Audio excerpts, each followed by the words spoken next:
Boa noite, tudo bem? Boa noite. Aqui é o canal Tudo Junto Separado e a gente está fazendo mais uma live para vocês especial com a Kelly Pinheiro, do Rio Grande do Sul, da cidade de Santiago. Aqui é a Juliana Cel, psicoterapeuta. Fomos casados, Cláudio e eu, durante 15 anos e estamos separados há 6 anos e faz cerca de 1 ano que resolvemos ter uma nova experiência familiar. Estamos morando no mesmo terreno, em 2 casas e compartilhando bastante coisa agora na quarentena juntos, né? Mais do que nunca, né? Passeios, cuidado com os filhos, nosso cuidado com a nossa saúde mental. Eu falar um pouquinho da nossa experiência e conhecer também outros trabalhos. Por isso que a gente chamou a Kelly para ela falar sobre separações harmoniosas. Vocês podem fazer perguntas, contar um pouquinho alguma coisa, se tiverem dúvidas, estamos à disposição para estar dialogando aqui com vocês e com a Kelly. Nossas lives, a gente tem... Vamos entrar de novo.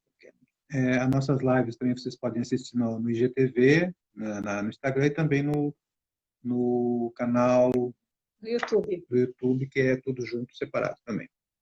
Várias coisas aí boas. A gente fala sobre separações harmoniosas, sobre comunicação não violenta, sobre novos formatos de família, sexualidade. Boa noite, tudo bom, querida? Oi, gente, boa noite. Eu vou bem, e vocês? Tudo jóia. Prazer te receber aqui. Querida, eu fico feliz. Que bom. Então, que a gente queria conhecer um pouco mais o teu trabalho antes de começar a fazer a bateria de perguntas, né? Que a gente está bem curiosos para saber. Mas você poderia falar para as pessoas como que é teu trabalho, falar um pouquinho sobre também a disciplina positiva, para a gente entender um pouquinho como é que funciona tudo isso? Vou contar um pouquinho para vocês do meu trabalho, da minha história, e quero super agradecer o convite de vocês, porque é sempre bom termos espaço para poder falar de família, né? De poder falar assim que a gente pode viver de um jeito melhor, mais gostoso. Então, eu já super agradeço o convite de vocês. E por que eu vou falar de separação, né? Porque hoje mesmo eu cheguei em casa, eram umas 5h20, eu estava vindo do fórum, que é onde diariamente eu vejo as famílias que, por um motivo, por outro, por 10, por 20, resolveram se separar. E algumas conduzindo bem a separação e outras não conduzindo tão bem assim como vocês conseguem se virar com tudo isso. Então, eu sou uma assistente social judiciária e eu sou educadora parental em disciplina positiva. E unindo essas duas coisas, mais a programação neurolinguística, a comunicação não violenta, eu criei junto com meu marido Vida e Afeto, e a gente faz um trabalho aqui pelo Instagram, assim que nem vocês, tentando passar um pouquinho do que a gente entende, né, Juliana e Cláudio, de como dá para ser mais feliz em família. Então, estou super feliz de estar com vocês hoje. Que bom. Bom, a Juliana acho que já falou no início também. Aliás, eu vou fazer um parênteses aqui só para lembrar que hoje é o dia da psicóloga, né? Fazer uma homenagem à Juliana, que é psicóloga. Obrigada. Não foi combinado. Lembrou? Lembrar, né, que hoje é o dia e que tem um papel importante, né, nessas questões todas que a gente tem conversado, né? Inclusive a gente sempre fala, né, a nossa experiência, na nossa experiência, nos vídeos que a gente fala, que a gente coloca no YouTube, no Instagram, da importância em diversos momentos, a importância de buscar apoio, né, das pessoas. Amigos, apoio profissionais, enfim, porque a gente sozinho não se basta, né, e ainda mais em situações, às vezes, situações complicadas, ou situações de conflito, enfim, é importante. Então, aqui fazer a menção aqui, no dia da psicóloga. A psicóloga presente. Eu acho que a gente sozinho não se basta, e por isso que a gente busca apoio no casamento, busca apoio num namoro, né, num parceiro de vida. E quando o final da relação se estabelece e ela chega, parece que então há um buraco que se abre debaixo dos pés. Eu não sei se vocês tiveram essa sensação, mas a maioria das pessoas que eu atendo tem essa sensação, que a separação causa uma dor tamanha, um desconforto tamanho, pelos vários o que vai acontecer? E se isso? E se o meu filho aquilo? E como é que vai ser? E tem processo e não tem? Então, eu acho que a gente precisa muito de apoio na separação. Precisa de companhia para passar os desafios que vêm na separação. Eu sempre, quando eu estou na oficina de pais do fórum, eu sempre falo para as pessoas que a gente, quando é criança, a gente canta para as crianças, né? Com quem será que fulano vai casar? Mas ninguém fala. E se ele se separar, como é que vai ser? Né? A gente só pensa no casamento, a gente não pensa que um dia as coisas têm término, que elas têm ciclos e que elas têm fim, né? E quando chega o fim, gente, hoje mesmo lá no fórum a gente conversava. Por que que ainda estão brigando em alguns casos, né? Já não deu de briga, dá para parar um pouquinho, silenciar. Não, vamos seguir brigando. Foi assim com vocês, não? Não, a briga eu vejo que às vezes é o que une o casal, né? É assim, deixar de brigar, de repente já deixou de ter alguma coisa. Como não conseguiram construir uma relação amigável, a briga ela é a cola. Vira um vício quase. Sim, ela é importante. Então, assim, como a gente não teve essa cola da briga, a gente teve um outro formato, a briga se tornou desnecessária. Porque o amor e o ódio, eles são da mesma composição. Se a gente não transforma o amor conjugal numa amizade, a gente vai estar ciclando entre esses dois extremos. Então, conseguir dar esse salto quântico, porque senão vai ter sempre a briga, porque de uma certa forma ela está unindo ali aquela família de algum jeito, né? Eu acho que muito tu falou como é que a gente viveu a separação, né? É que, além disso que a Juliana falou, eu acho que a gente não deixou acontecer muito aquela coisa da imaginação, né? Como falou, como é que eu vou ser, o que eu vou fazer, para onde eu vou, o que vai acontecer agora, o meu mundo caiu, né? Então, a gente não se deixou levar muito pelas fantasias, né? Tanto, às vezes, positivas como negativas, né? Então, acho que a gente botou o pé no chão mesmo e foi sentindo a realidade. A gente viu que cada um queria ter os seus planos, né, separados, e ao mesmo tempo que podia fazer algumas coisas, continuar fazendo algumas coisas juntos, né? Tem os filhos, né? Tem uma rotina que não dependia de ser casado ou não. Então eu acho que uma coisa importante que aconteceu com a gente foi isso, de estar mais com o pé no chão e não se deixar levar pelas fantasias e pelos medos, e por muitas coisas que isso dificulta, né? Essas fantasias que vocês estão falando, elas vêm adiante. O Cláudio, por exemplo, ele já veio de 2 casamentos, então o para sempre para ele não existia.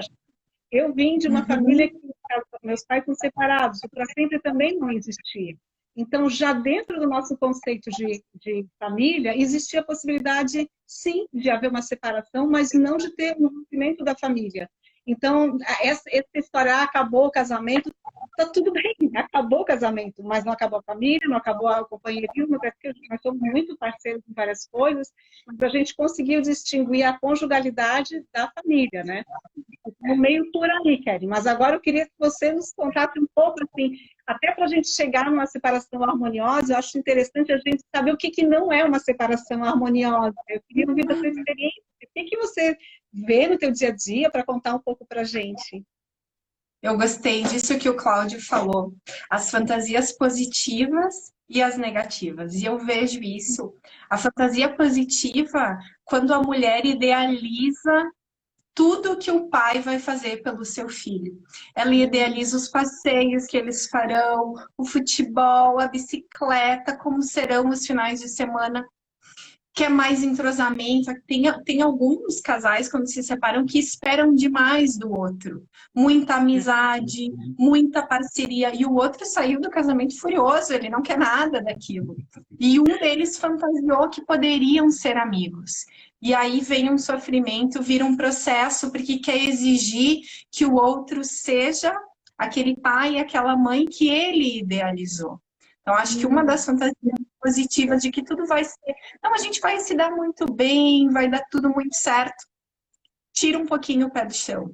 E, pelo outro lado, a fantasia negativa de que o padrasto vai abusar, não cuidava bem antes, não vai cuidar bem agora. Tem um monte de coisa que pode dar errado na separação. E essa é uma das coisas. Mas a outra, para mim, o que é mais forte é o pensamento de que o filho é só meu. Esse é o que mais pega, assim. É as pessoas deixarem de entender que uma criança, um adolescente é feito por duas pessoas. E que o direito dele é a convivência, tanto com a mãe quanto com o pai. E acaba que um se acha mais detentor do poder. Por isso que acabou chegando o Instituto da Guarda Compartilhada para nos dizer isso. Um filho é de igual modo das duas pessoas. E se eles dois andarem meio parceiros, a chance das coisas darem certo é melhor. Mas quando um acha que o filho é mais seu, não vai dar certo. Quando um acha que sabe educar melhor, isso já é lá do casamento, né? Já acha que ele cuida melhor, ele que dá banho melhor, ele que orienta melhor. E aí quando vem a separação, e também tem que se pensar assim, como nós éramos no casamento. Porque tem, e aqui fala um pouquinho do papel feminino, muitas mulheres que nunca deixaram o cara ser pai. Ela fazia tudo com aquele filho. E aí, quando vem a separação, vem um caos. Meu Deus, ele nunca deu banho, ele nunca esquentou uma comida. Como é que agora ele vai passar o final de semana com esse homem que nunca fez nada? E eu acho que aí a mãe tem que estar preparada para surpresas. Eu vejo lindas e maravilhosas surpresas. Às vezes o homem não consegue ser pai por uma posição muito forte materna. E aí, quando se separa, vira um paizão. O contrário também acontece, e acho que isso é o mais doloroso, é quando o pai desaparece. E pode parecer que aí é uma fala, porque é pai ou é mulher, é um pouco dos dados do que eu vejo, assim. Acontece bastante do homem que tem o entendimento que se separou da mulher, se separa dos filhos. E quando constitui uma nova família, vai ser pai dos filhos que virão e os que ficaram, ficaram. E aí tem uma sobrecarga da mulher que entra com processo e pede pensão alimentícia, entra com processo e pede regulamentação de visitas, na intenção de que a justiça pode dizer, olha, tu tem que visitar o teu filho. Mas amor, né, Cláudia e Juliana, a gente não consegue dizer, tu tem que visitar o teu filho, tu tem que ser melhor mãe, melhor pai. Eu já tive diversos processos, assim, em que a mãe foi embora. E tá tudo bem, porque cada um quer viver a sua vida, né? Mas a gente não consegue dizer para o outro que ele tem que amar o seu filho, né? A gente pode orientar, como o Cláudio disse, essa rede de apoio com as psicólogas, orientar, mas se em algum lugar esse amor não veio, ele é difícil de vir em alguns momentos. Então, eu vejo isso assim como um problema. Quando a mulher tem muito medo de como o pai vai cuidar, segura demais o seu filho e não deixa que o pai cuide do jeito que ele tem que cuidar. E se cair, caiu. E se não der o remédio no horário, deu uma hora depois. Tá tudo bem. É que parece... Desculpa, pelo que você está falando, assim, existe uma confusão nesses casais que estão em separação da conjugalidade com a família, né? Assim, então, separou daquela pessoa, aquela história se encerrou, mas às vezes tem um resquício de frustração, de raiva, de mágoa, e aquilo generaliza nos filhos, né? Acaba misturando como se fosse tudo um pacote só, né? E não é separou da mulher ou do homem, não é para separar do todo.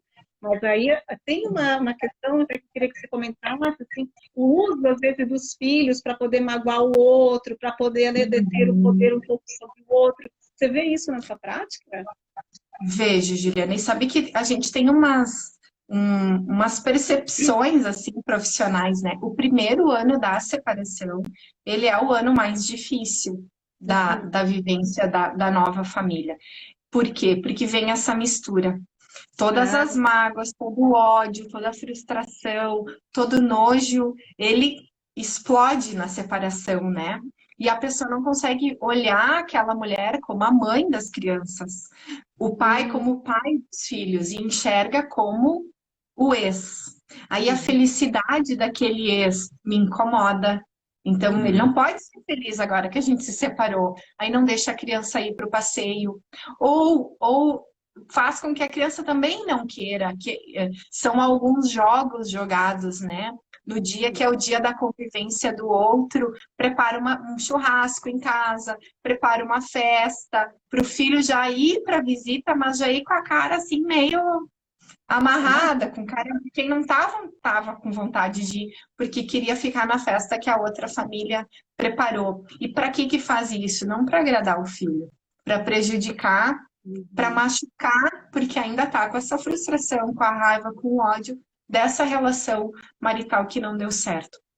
Eu sempre digo que se separar deve ser uma das coisas mais difíceis de se viver, que é um montão de sentimentos, né? É a frustração de um plano, é a perda da outra família, porque acaba que de repente tu não vai mais jantar lá, tu não vai mais visitar a tua cunhada, se perde a outra família, se perde o parentesco, a criança que tinha um priminho já vai ficar meio estranho de visitar o priminho, pelo menos no primeiro momento. Então eu acho que é bem difícil se separar.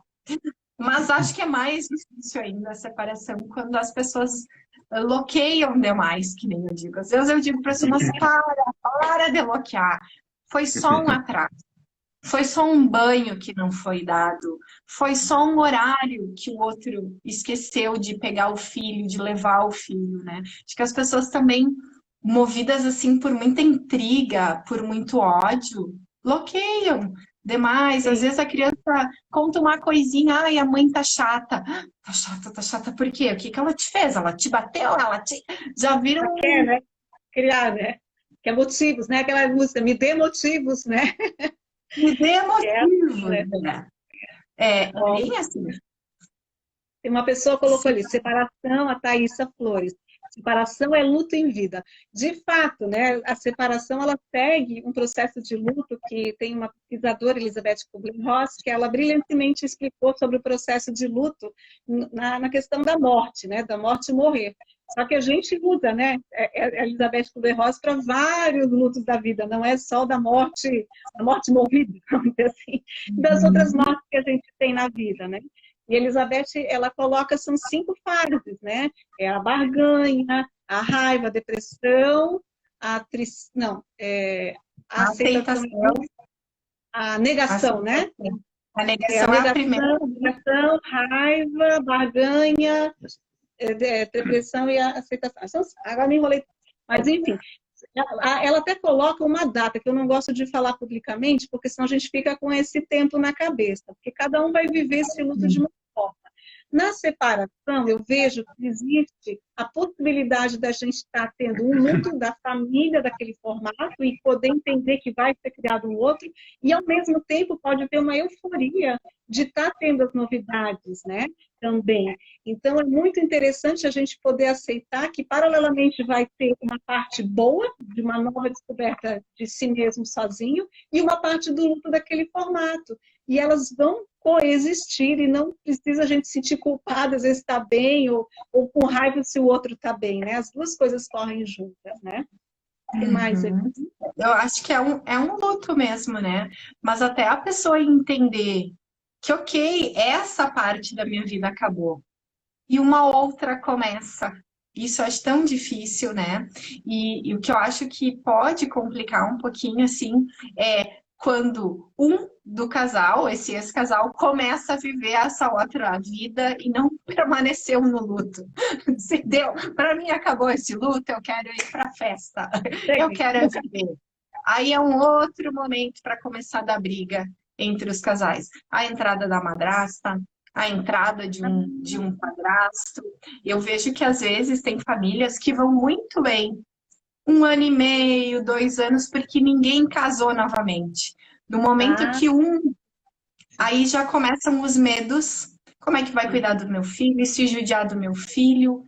E se o meu filho gostar mais dela ou dele do que gosta de mim? Porque é um medo bobo, porque, né? Vai gostar, às vezes gosta mais do outro, porque a gente, enquanto família, tem umas chatices necessárias mesmo, né? vai gostar mais da Dinda, vai gostar mais do nosso irmão do que às vezes a gente colocando limites e organizando. É um medo infantil, né? Então, eu acho que a entrada de um padrasto e de uma madrasta traz um medo e também traz uma coisa assim das pessoas quererem forçar muito os filhos a essa adaptação. Eu sempre digo assim, não queira que o teu filho goste tanto da tua namorada quanto tu gosta. Pode ser que até ele nem vá gostar, que ele vá achar ela feia, chata, não sei, mas eu vejo que essa insistência, vai com a tia, conversa com o tio, ele é legal. E o filho tá aliançado com aquela mãe, com aquele pai. Deus o livre, é uma deslealdade eu até gostar dessa outra pessoa se eu tenho a minha mãe.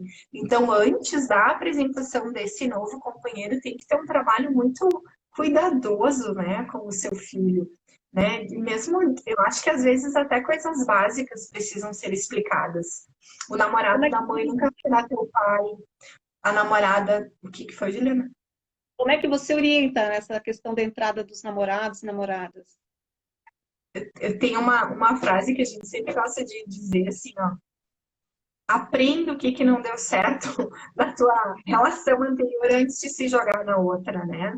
Eu, às vezes, fico assim, gente, faz só 2 meses o divórcio e a pessoa já tem uma outra relação, nem deu tempo de curar, nem fazer esse luto, como alguém falou ali, nem fez seu luto, nem juntou suas feridas, já tá numa outra história.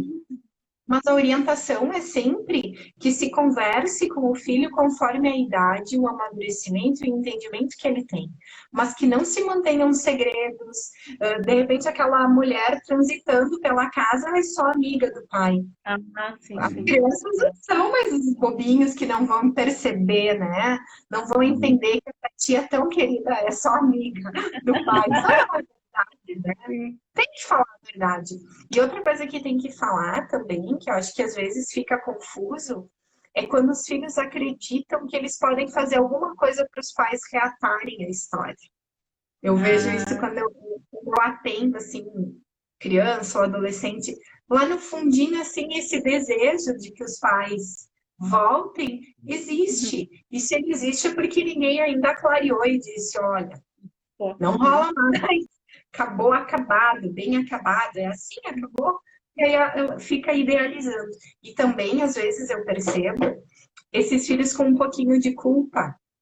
Acho que o papai foi embora de casa porque eu sou muito arteiro. A minha mãe foi embora de casa porque eu não sou obediente. Os filhos colocarem neles a culpa da separação dos pais, quando essa separação não é bem contada, bem explicada. Acho que não é fazer toda uma instrução de como será a vida, né? Mas aos pouquinhos tem que explicar o que esperar dessa nova vida. Como o trabalho que vocês fazem é um trabalho multidisciplinar, tem vários profissionais juntos, como é que é? E eu queria também que tu falasse assim, um pouco de qual é a importância de ter isso na justiça, tal, para que resultados fazem, né? Porque eu acho que é um bom exemplo para as outras áreas, né? Por exemplo, a gente conversou com o pessoal de São Paulo, que também é ligado à justiça, que eles fazem um trabalho junto aos homens, né? É um trabalho tipo um trabalho em grupo, uma oficina para homens, né, para discutir o machismo, etc., violência.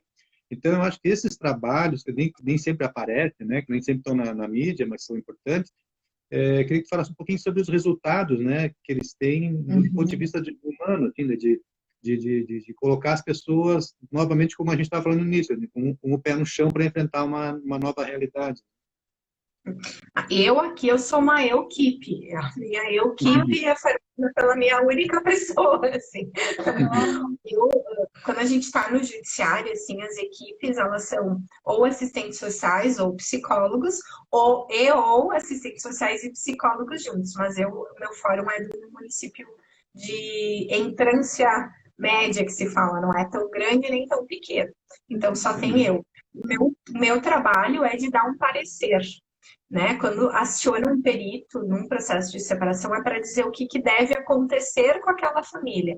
É falar para o juiz, para o Ministério Público, a percepção do ponto de vista social e psicológico do caso. Então, a gente vai dizer, olha, o que eu percebo é que o pai não tem estrutura de fato para guarda. Ou não, o pai tem estrutura de fato para guarda. Quem não tem é a mãe. O que está acontecendo aqui é pouca convivência com o pai, e aí é claro que a criança chora de saudade. Precisamos aumentar os dias de convivência para que essa saudade amenize e não seja sempre um choredo na hora de ir embora.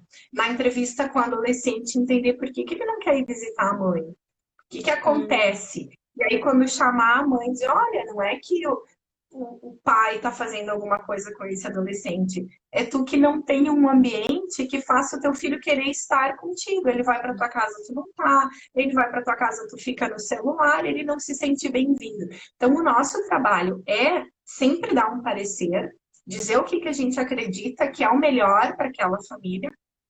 Eu costumo construir junto com a família, assim. Eu faço atendimento coletivo, coloco a mãe e o pai, e às vezes os policiais do fórum na porta, porque se der alguma briga, nós temos como fazer.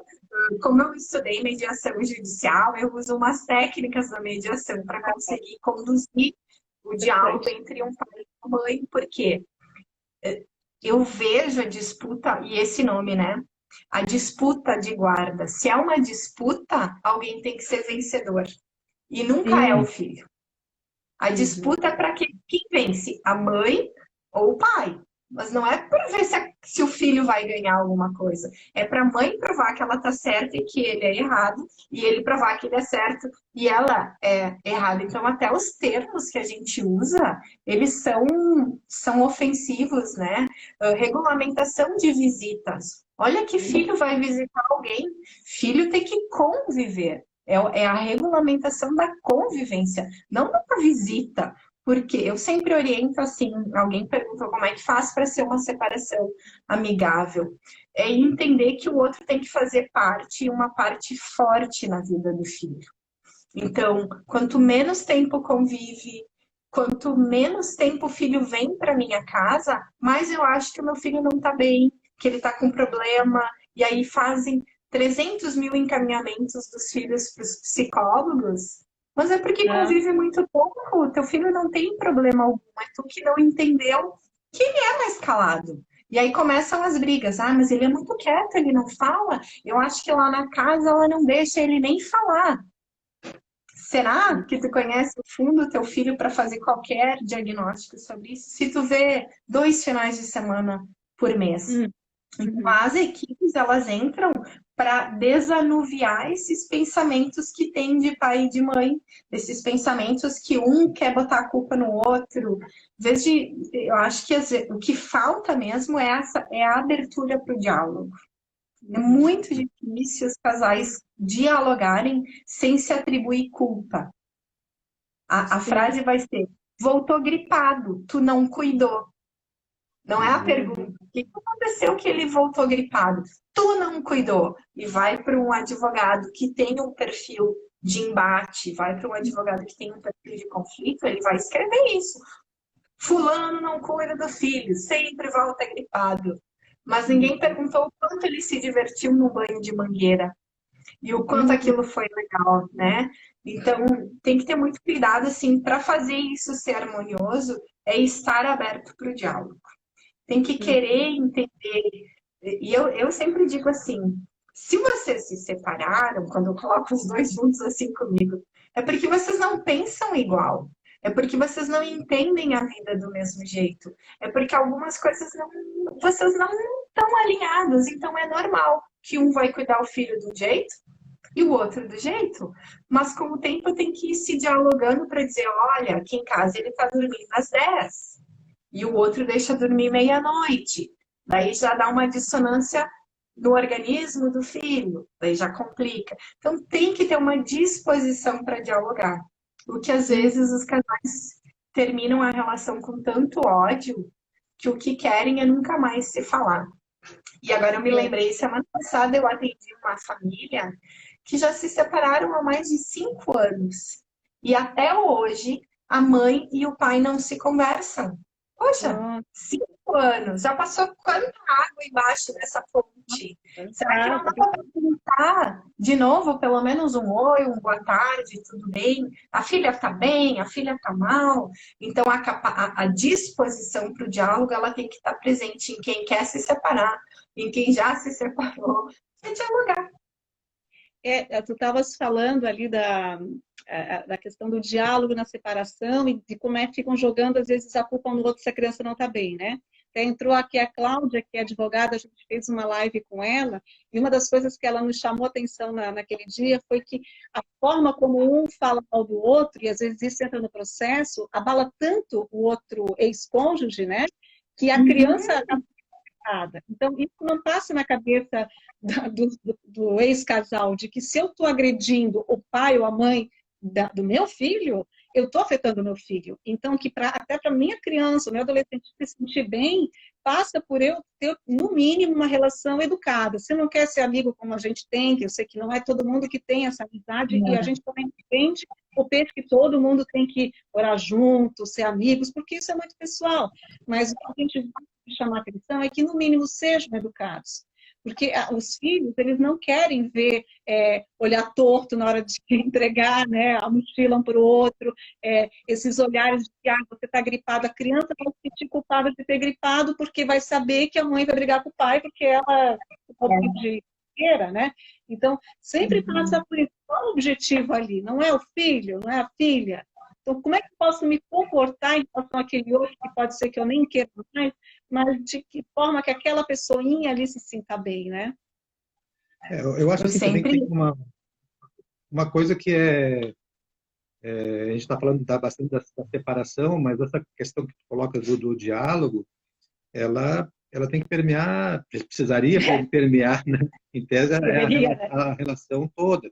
Então, assim, como falando de uma maneira geral para as pessoas, para homens e para as mulheres, é muito melhor se a gente trabalhar isso na relação, porque vai ser bom para a relação, se a relação pode durar a vida inteira, com um diálogo, mas também no caso de se separar, eu acho que já se construiu isso. A gente fala bastante que a nossa forma de separar, ela foi resultado de uma construção que não começou na separação, começou antes. Então, a capacidade do diálogo, e como é que não é só isso, não é só uma teoria, né? A gente tem que saber acertar, tem que saber ceder em alguns pontos, isso é mediação. Se eu vou sentar para dialogar achando que só eu tenho a verdade, e não for capaz de ouvir o outro, não é diálogo, né? Aí cada um vai colocar sua posição, depois põe a votação, votar para dar empate e não resolve nunca. Então, sabe o que eu falo, Cláudio? Quando eu abordo essa questão do diálogo, eu sempre pergunto para os pais assim, quantos anos tu acha que o teu filho vai viver? Sei lá, uns 80, 70. Então, é mais ou menos até a vida adulta, tu ainda vai precisar conversar sobre o teu filho com a outra pessoa. E se é um bebezinho, que escola vai entrar? Não é um sozinho que decide. Que religião vai ter? Se é um adolescente, a gente vai deixar ir para balada? Não vai, não pode um decidir sozinho. Eu já passei por umas situações assim, de levantar o cabelo, assim. Da criança ir parar no hospital com sintomas muito relacionados a esse sofrimento da separação e os pais terem que um sair do quarto para o outro entrar. Então, para mim, sempre que os casais começam com uma conversa, não, é tudo pelo meu filho. Será que é tudo pelo filho? Grande parte eu enxergo assim, numa disputa muito pessoal. Para judiar do outro, para tudo aquilo, para a frustração da relação, para machucar mesmo o outro. E o filho, que nem tu falou, Juliana, ele tá ali sofrendo, mas ninguém tá vendo. Ninguém perguntou se ele quer posar. É o dia, ele tem que posar comigo. Mas e aí? E se ele sentir saudade, ele tem espaço para dizer, mãe, tô com saudade do pai, eu posso ligar? O filho vai precisar aprender a esconder os seus sentimentos. E a longo prazo vai dar um afastamento. E eu sempre também falo assim, do que eu chamo um tiro no pé. é aquela mãe ou aquele pai que proíbe, dificulta, faz de tudo para não ir para outra família. Mas uma criança cresce e ela vai chegar na adolescência e ela vai dizer: deu, não moro mais aqui. Eu quero conhecer tudo que tu me negou. Então uma péssima negociação. Eu sempre explico assim: quanto mais um filho conhece sua mãe e mais ele conhece o seu pai, mais ele vai ter habilidades no futuro para poder dizer: não, realmente eu quero morar aqui. Não quero morar lá, porque eu já fui lá, eu sei o que acontece, como é que eles vivem. Eu brinco assim, que é tipo namoro escondido. Tu proíbe, pula uma janela, sai pelo portão, vamos namorar, não adianta. É a mesma coisa a convivência. E aí vai querer fazer uma alternância de guarda lá na adolescência e morar lá com a outra família que mal conhece aquele serzinho, que mal sabe da estrutura emocional dele. E aí começa a dar problema. Para nós é muito seguido assim, essa guarda de filhos mais velhos, alternar na entrada ali para a puberdade, a outra família não dá conta, o adolescente se desestruturar e volta para onde? Para a família de origem, que fica braba, porque o outro desestruturou o filho, e aí começa de novo outra briga. Então, realmente, tem que dialogar, tem que conversar e tem que ir se entendendo desde sempre. Eu vou ler aqui uma frase, aqui, um texto da Juliana Becker. É preciso entender que, mesmo rompendo o vínculo cultural, os pais continuam sendo a família do filho que tem em comum. A criança deposita em ambos todo o seu afeto. Levar em consideração o filho, né? Você vem falando, né? Não é uma só questão do disputa, né, entre pai e mãe, né? O dia esquecer o filho não vai resolver, né? Ao contrário. Situações assim, Kelly, muito chatas, assim, de pessoa amiga, né, do círculo de amizade, de ter se separado e falar mal do pai na frente da criança. A gente até fica grave, porque conhece todo mundo. E aí a criança começa a reforçar, né, aquela pai ou mãe que está ali, fala mal e fala mal junto. Só que no fundo você sabe que a criança não pensa daquela forma e fica querendo agradar, né, seu pai ou sua mãe falando mal do outro. Então vai colocando a criança numa posição muito desconfortável também, né? Muito desconfortável. A Cláudia também coloca o seguinte: eu conheço uma pessoa que, quando teve que fazer uma cirurgia de emergência, um dos pais não foi visitar porque a mãe estaria lá, né? Nossa, que coisa triste. E no fim a criança, né, vai também tendo sintomas para ver, né, não é consciente, mas é uma maneira de tentar, às vezes, que se resolvam, né, ali dentro do hospital, que tenha diálogo, e pelo jeito nem assim, né? Então é muito triste dos pais não conseguirem entender essas linguagens que o corpo da criança está falando, né, e entender que aquilo já é um sintoma que ela não está legal, né? Não, e não conseguir se desculpar. Poxa, todo mundo erra, né? Errou, deu, bota um ponto final. Eu acho bem interessante quando chama para o diálogo, assim, para a pessoa, ela começa a contar uma história de 10 anos atrás. Quando aquela mulher fez tal coisa, o pai faz tal coisa.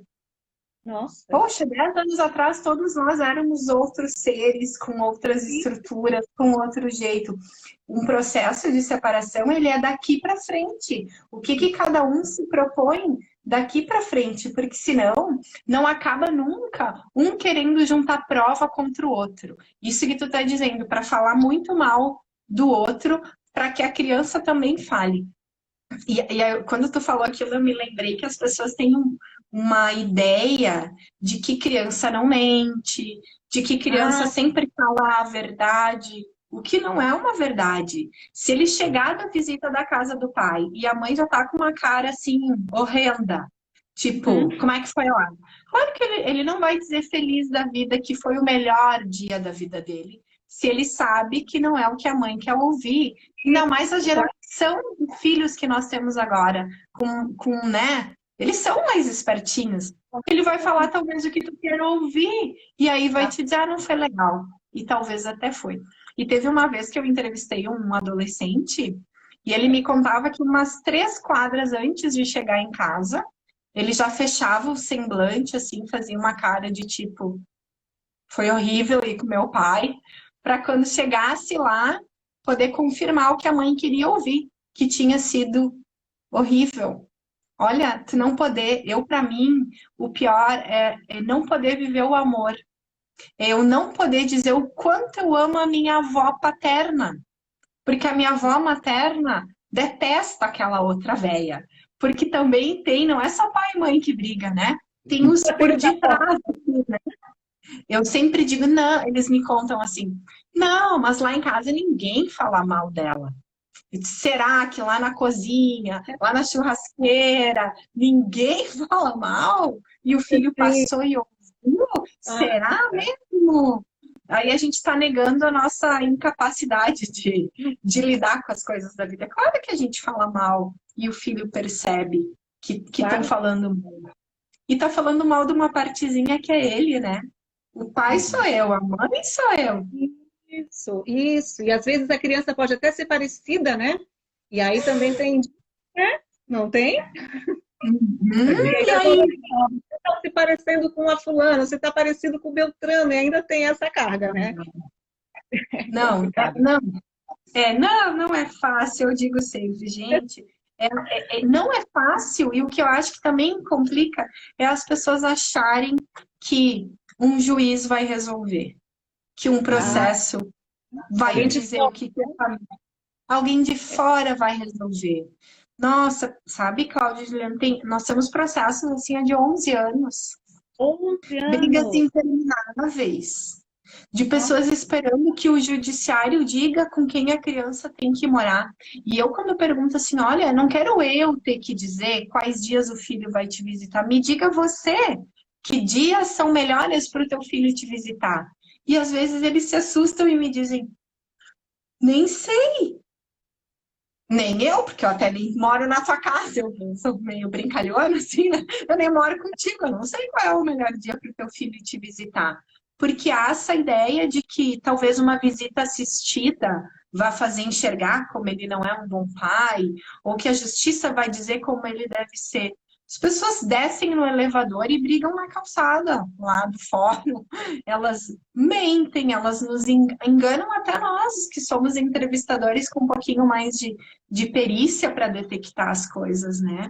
Então, quem tem que resolver o problema somos nós. Claro que o judiciário, um psicólogo, um bom assistente social vai dar as orientações e vai fazer essa reflexão. O que vocês... Eu pergunto muito, assim, o que vocês estão ganhando com tudo isso? O quanto os filhos de vocês estão melhores por causa disso que vocês estão vivendo? A gente joga a reflexão, mas a gente não tá lá na hora da bateção de boca, né? A gente não tá lá na hora que eles estão se mandando o WhatsApp porque tu não pagou a pensão, não vai ver o filho. A gente não tá lá para dizer para a pessoa como elas têm que conduzir a vida. E a criança tá ali do lado, o adolescente tá ali do lado, né? Ficam ali sofrendo. E sofre, né? Dá muito sofrimento. Dá muito sofrimento. Para comentar que uma coisa que a gente conversa também aqui, que muitas pessoas falam para a gente aqui que vocês conseguem esse tipo de harmonia porque vocês são pessoas muito avançadas, desenvolvidas. Coloca a gente numa situação que parece que nós não somos pessoas comuns como qualquer outra, entendeu? E não é assim. Então, assim, eu acho que não é uma questão de ser mais ou menos desenvolvido, ser comum ou não ser comum. É da gente tomar uma decisão, fazer uma escolha de querer.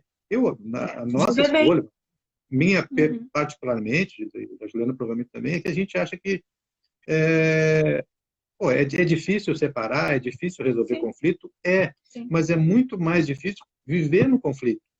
Né? E os conflitos vão aumentando, vão ficando cada vez mais difícil, é uma bola de neve, né? Então, às vezes, a pessoa tem um pouco parâmetro, né? E já coloca uma impossibilidade. Com aquela pessoa eu não tenho conversa. Não tem papo. Sim, mas é melhor, então, ficar brigando com ela a vida inteira. Tem briga, né? Isso é legal, isso é mais fácil. Não é, a gente sabe que não é, né? Então, a gente não sabe lidar. A gente não... A gente tem que tentar, né, pelo menos, estabelecer o que é possível. Não precisa, como a Juliana falou, não precisa morar junto ou ser super amigo, mas sabe o que dá para fazer? O que é possível? Né? O que é possível que seja melhor do que do que o conflito armado, entendeu? Então, assim, é isso que a gente tenta passar, é essa questão de que não é uma coisa fora do comum buscar a harmonia. A harmonia é uma coisa totalmente possível. Até só complementando assim, o que a gente sente individualmente em relação ao outro, se é frustração, se é raiva, é arrependimentos de, há 10 anos atrás eu queria que ele tivesse feito aquilo, aquilo outro, isso chega um momento que você tem que ir para o seu terapeuta, para o seu amigo, ou para a sua religião, sei lá, cada um busca o que acha que é a sua ajuda, né? E resolver consigo mesmo, né? Então, assim, chega um momento que se terminou, como você falou, agora a separação daqui para frente. O que eu sinto pelo Cláudio, o que o Cláudio sente por mim, ele vai resolver com ele, eu vou resolver comigo. E não a gente vai ficar no embate tentando limpar e trazendo à tona coisas que se passaram e se estamos juntos é porque já passou aquela situação. Então a gente sempre fala isso, é importantíssimo buscar um apoio depois, para a gente não vomitar o que a gente está sentindo. A gente nunca negou que tem sentimento. As pessoas acham assim, vocês dois são muito frios. É porque nós somos virginianos, o pessoal pega no... virginiano é frio. Não é bem assim, né? Nós somos descendentes de peixes, né? Bem lacrimoso, por sinal. Tem ali para compensar, né? Aí, por coincidência, os dois somos virgem com peixe, os dois. Olha só que engraçado, né? O mesmo signo, o mesmo ascendente. E a gente diz, não é uma questão de frieza, a gente sente tudo. Mas é como o Cláudio falou, a gente escolhe. E isso qualquer pessoa tem. Se você não está tendo escolher, pede ajuda. E tem momentos, né, Kelly, que a gente não consegue escolher o melhor caminho. A gente está já é assim, é todo mundo sim, e não tem problema, mas busca alguém para ajudar, busca alguém que te olhe de fora e diga, olha o que você está fazendo que eu estou vendo sonho, né? Não é vergonha nenhuma a gente reconhecer às vezes que não está legal, né? Precisa de ajuda. Mas eu vejo o contrário. Eu vejo os casais colocando os filhos para ganhar ajuda e eles não. Como se a ansiedade fosse do menino de 9 anos, a teimosia seja do filho de 10, o adolescente que começou a fumar maconha, eles vão. E os pais continuam aqui com um pano de fundo que não é branco, é cinza, é negro, é marrom, é borrado, e não vão atrás dessa resolução que é deles, porque filho é o que a gente conduz, né? E sim, quando o Cláudio falava ali do conflito, para mim sempre muito claro assim, ó, que nós não sabemos lidar com conflitos. Ou a gente queria botar uma pedra em cima e aquilo acabasse, é o que muitos casais desejam, assim, que o outro desapareça.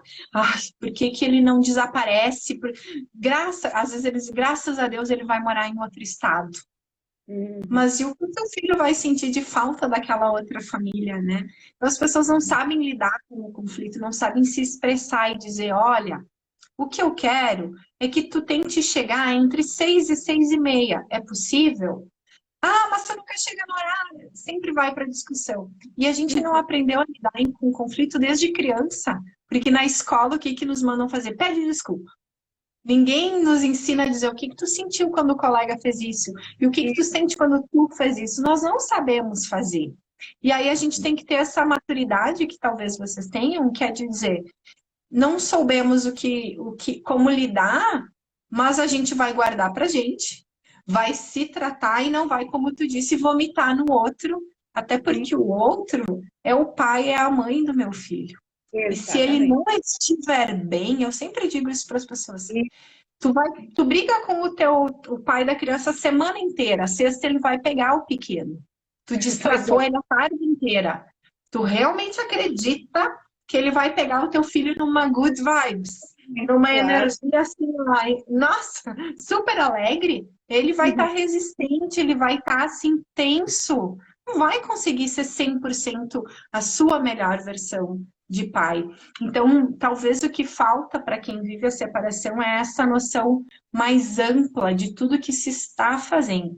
Todos nós, pais e mães, temos que ter uma noção a longo prazo do que estamos educando, como estamos conduzindo. Só que na separação vem bombardeios maiores, vem finanças, vem o desapego com alguns familiares, vem o desaparecimento de algum familiar, vem fofoca, vem intriga, vem os novos companheiros. Aí sim que tem que ter um pensamento de longo prazo mais sustentado mais organizado para dar conta da imensidão que é uma separação. Como a gente falou, né? Não é fácil, mas estragar a vida dos filhos é bem simples. É como tu disse, né? Começar a falar, tu é um bobalhão que nem o teu pai. Tu não faz nada certo que nem a tua mãe. Já começa estragando. Ali, então, estragar a vida. Não perde para a responsabilidade de que a gente não está legal e se irritou, a gente não está se sentindo bem e fez errado, né? E por outro lado, assim, tem situações que tenha vivido que é um pouco o outro lado, né? A questão que deu certo. Se algum caso que tu acha que é um caso, por exemplo, um bom exemplo, assim, pô, isso aqui estava complicado, mas se resolveu de alguma forma, ou, enfim, uma dica, né? Alguma dica ou um exemplo prático, assim, para as pessoas verem também que tem saída, né?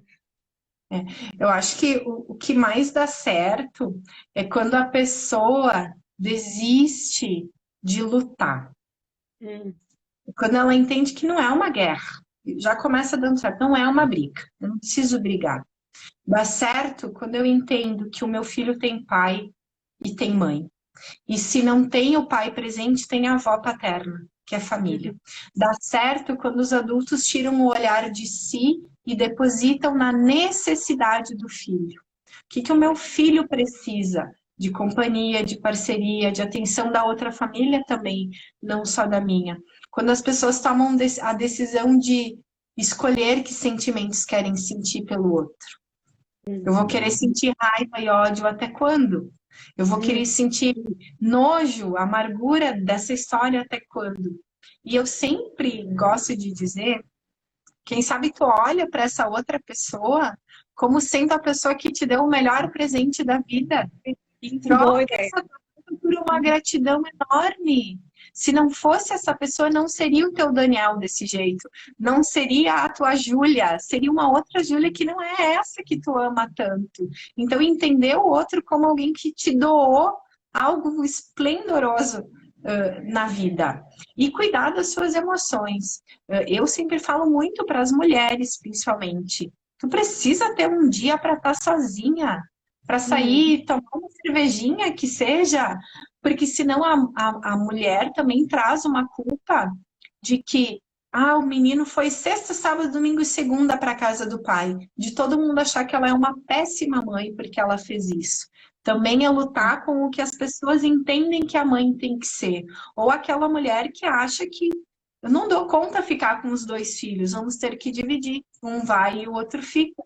Ok, tá sendo honesta, não tá dando conta. Para alguém é ruim, mas para ti não é. Acho que tem que ter maturidade de se conhecer e tem que focar no que o filho precisa, desistir, nem tudo é uma luta, nem tudo é uma briga. Um filho é 50%, 50%. Ele precisa daquela família, do jeito tosco daquela família. Todo mundo come de boca aberta? Sim, todo mundo come de boca aberta. Mas ele é daquela família também.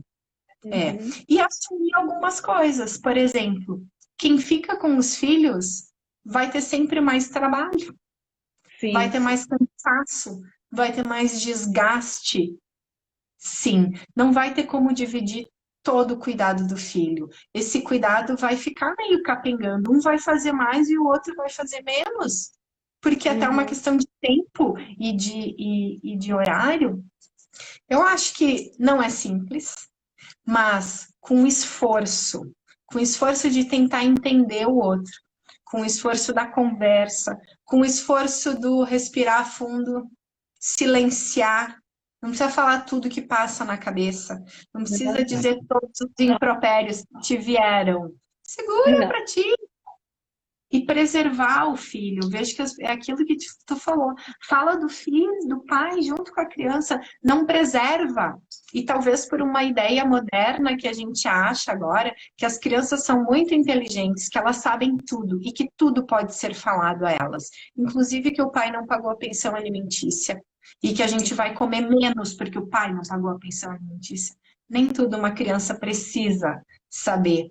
E uma vez eu li uma frase que eu gostei muito que diz que quando a gente joga as dificuldades da vida para cima dos ouvidos de uma criança, a gente deixa que ela passe que ela perca o encantamento que uma criança tem de achar que nuvens são de algodão doce, que um dia a gente chega no arco-íris, que borboletas são fadas. Para que trazer a dureza da vida para uma criança? De dureza a gente vai passar 50, 60, 70 anos na dureza. Preserva o filho.